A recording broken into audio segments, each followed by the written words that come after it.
Hello বন্ধুরা, এখন বেরিয়ে পড়লাম আমরা কুম্ভের উদ্দেশ্যে। এই যে আমাদের বদ্দা আর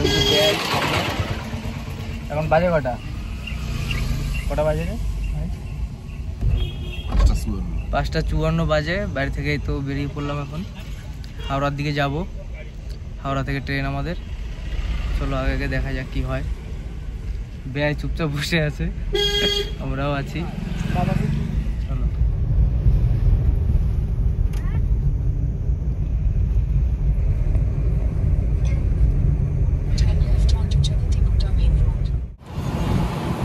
চলে আসলাম মাফলাইভার উপর।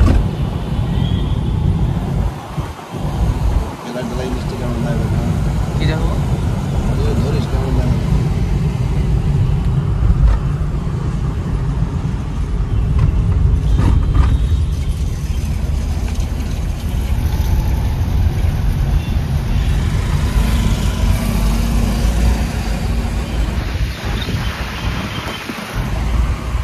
টেম্পোরারিলি বাই বাই কলকাতা, কিছুদিনের জন্য আবার দেখা হবে কলকাতায়। এই যে চলে আসলাম হাওড়া। এখন হাওড়ায় প্রচণ্ড ভিড়ের মধ্যে ঠেলে ঠুলে যাচ্ছি কোনোভাবে।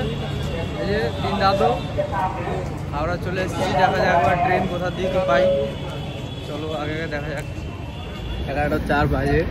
আমরা এখন খাবার খাচ্ছি। খাবারটা হলো যে রুটি আর হচ্ছে চিনি। চিনি আর রুটি, ঠিক আছে। খাচ্ছি। এতক্ষণ ধরে আমরা সিট পাইনি, আমাদের টিকিট ছিল না, সেই জন্য সিট পাইনি বলে টিটির সাথে কথা বলে এখন সিট পেলাম আমরা সবে। কোনো স্লিপ লাগবে না।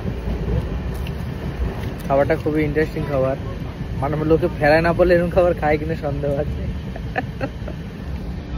চাওয়াচ্ছে, পুরো ইচ্ছে ছাড়া চাওয়াচ্ছে। একজন দেখো চাওয়াচ্ছে, দেখো এই যে 4 ভাজা লঙ্কা চিনি দিয়ে। বাহ, রুটি চিনি, স্বাদটা কেমন? হ্যাঁ, মারাত্মক স্বাদ। ভালোই হচ্ছে খাবারটা, চলছে।